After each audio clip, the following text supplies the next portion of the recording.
Are you a podcaster? Maybe you've got that big idea and you're looking for a network to join. The multi-award-winning Ozcast Network can get your content to eyes and ears all over the world. Join now for the first month free, and you could be featuring this sound at the beginning of your podcast. Ozcast. Simply head to ozcastnetwork.com for details.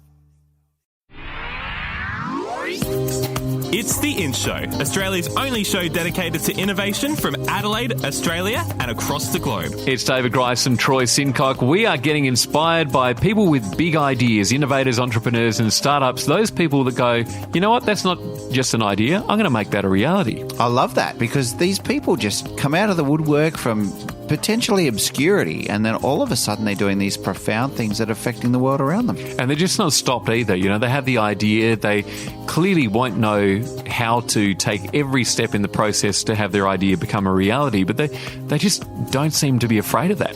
No, they're not. And speaking of not being afraid, we've got a guy today that started his career in his father's building business, started a landscaping business, then employed 35 people, and then after that found out that nobody could service his lawnmowers, so he decided to do that himself.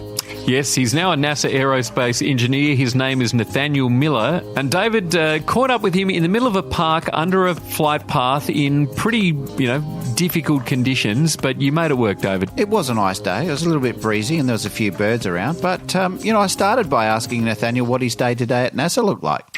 So my day job is I work at NASA Langley Research Center, and what we've learned is that when you focus on the project, the effect of a project, you really can start shaping how people approach a problem. And so when we build teams, we start projects at the idea. We build a team around them. We send them out and figure out where the money is and what the right market is for them to go after. And then we run it out and we call it a build, fly, learn. We just build it, we fly it, and we learn what happened. And we find that when you do that and you do it for the first time, it really changes what people believe is possible. So what got you started on that path? Like, was aerospace something that you wanted to get into as a child? I mean, most people, most boys, I've got an 8-year-old son who just dreams of being involved in aerospace or flying or wants to be a pilot for Emirates Airlines or whatever. Is this something that started for you as a boy? Not hardly. No, I grew up building houses, and one neighbor gave me a lawnmower, and the other one asked me to cut their grass, and I told my dad I couldn't build houses with him anymore because I was making too much money mowing grass. And I made a reasonably absurd amount of money very quickly because if all you do is work hard and people pay you, it's the most amazing thing. So I had a landscaping company and hiring people, and I had a pretty good number of contracts, and I realized that I liked fixing the equipment better than mowing grass or running a business. Even though I really liked mowing grass, it's something just about you do landscaping, it's a mess and then it's not. It was really satisfying, and having money and freedom was really nice too. But solving hard problems was really cool. So souped up lawnmowers left me realizing that I needed to go to engineering school. So I quit the business. I was crazy. I went from lots of money to none as a student. That set me on a trajectory in engineering.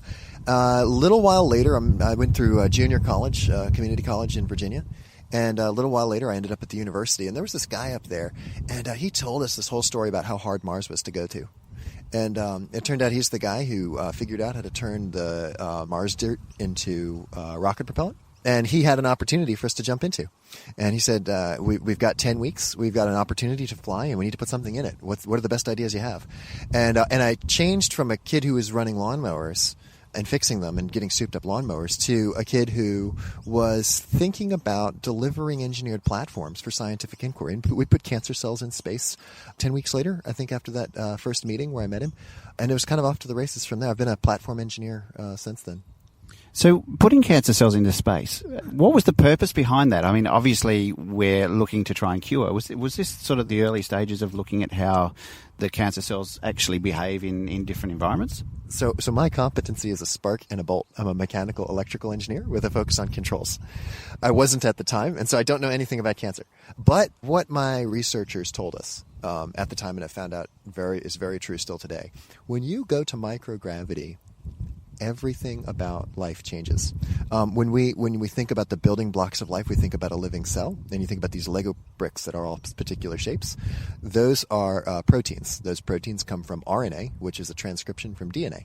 And what happens is the process, so we know that the DNA is, that DNA uses the RNA and turns into Lego bricks. It's called protein crystallization.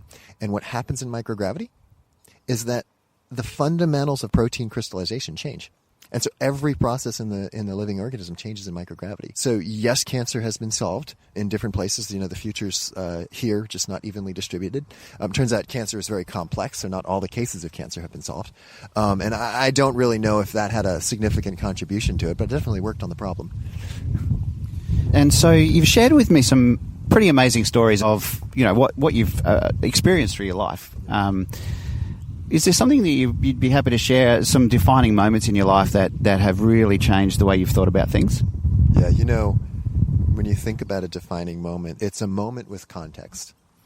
And the context was I was in my, I think I was in my mid-20s, and I was at the top of my career.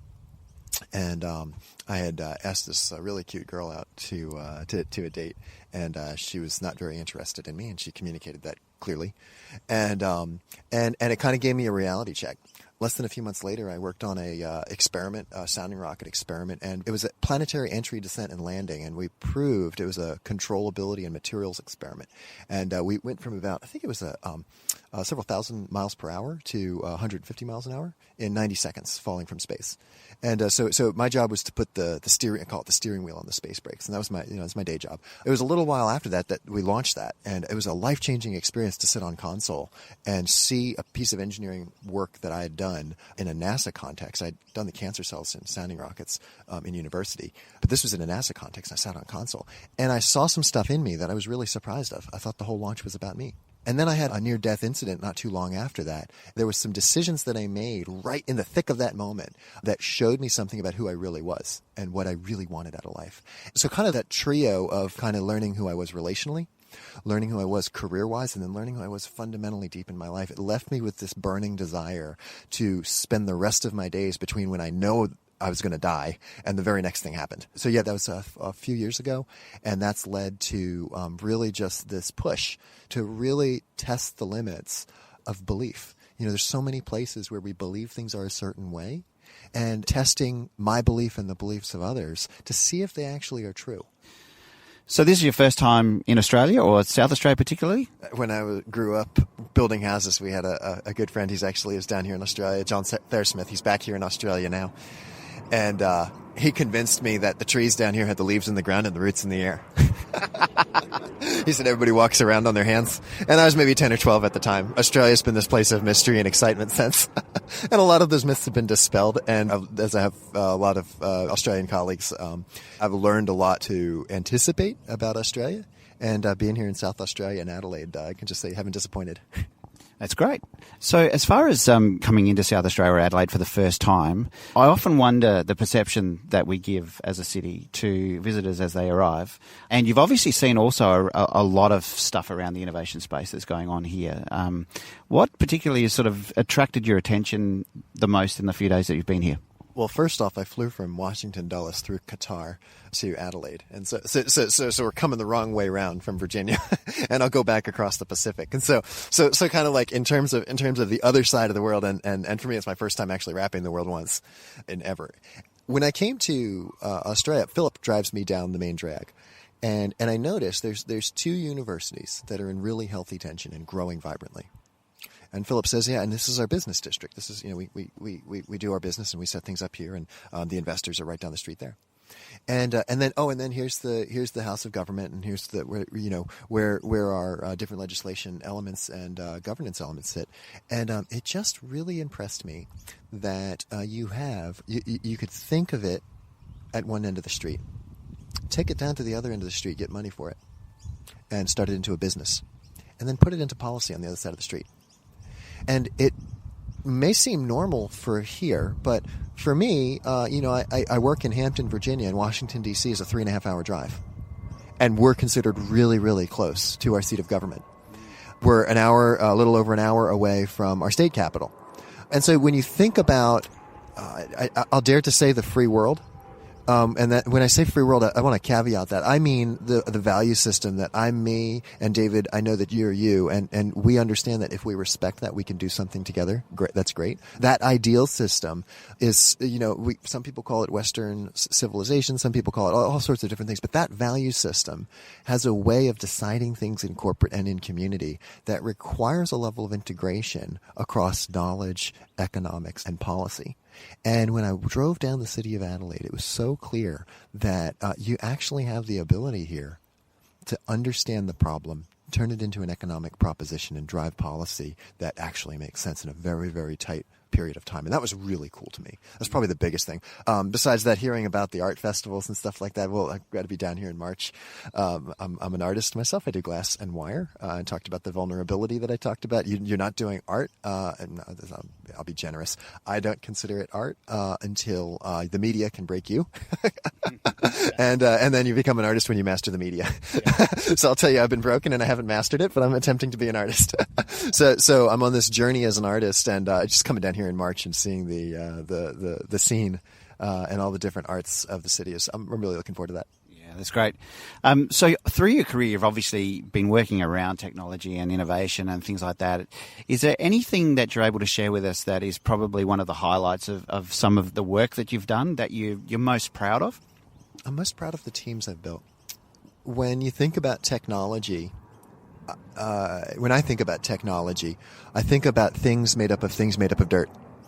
And technology is the assembly of different pieces of dirt in different ways. I think of an innovation as I put two things together in a new way, or I make a thing that already exists better. So kind of polishing the dirt. And when you get to software and computers and satellites, it gets a little bit more abstract, but at the essence of it, that's really what it is. And so when I think about technology and technology development, and you ask me what I'm most proud of, it's always for what? Why would you go build something? If I want to take a tree, cut it down, and turn it into timber and make a house, it's because I want to live. I want a different kind of life, right? That's a technology. It's taking some things that came out of the dirt and turning them into something, right? When I think about the technologies that I've worked on, and I've seen some stuff. I'm relatively early in my career compared to what's out there, and as soon as you see a lot, you realize that you haven't seen anything. And so I really haven't seen anything in some sense. And across all the stuff that I've seen in UAVs, in aviation safety, in planetary science, in microbiology, in robotics, in astrophysics, in planetary exploration, and all these different areas, the thing that really drives my heart and the thing that I'm most proud of is the teams that I've shaped that use technology to achieve a noble goal. That's really, really what I'm most proud of, and the teams that I've worked with to do that. That was NASA aerospace engineer Nathanael Miller, one of our favourite in-show interviews. We're going to find out what's in from one of the people we've spoken to in the past on the in-show next. Yeah, we're talking to the Mayor of Austin, Steve Adler, and he's got some really interesting technological innovations emerging from within Austin, and also the implementation of blockchain into a brand new medical facility. We'll hear about that on the next in-show podcast. The In-Show Interview. To hear more of The In-Show, subscribe to In-Show on Apple Podcasts or find us at ozcastnetwork.com. A Dave and the Beanstalk production.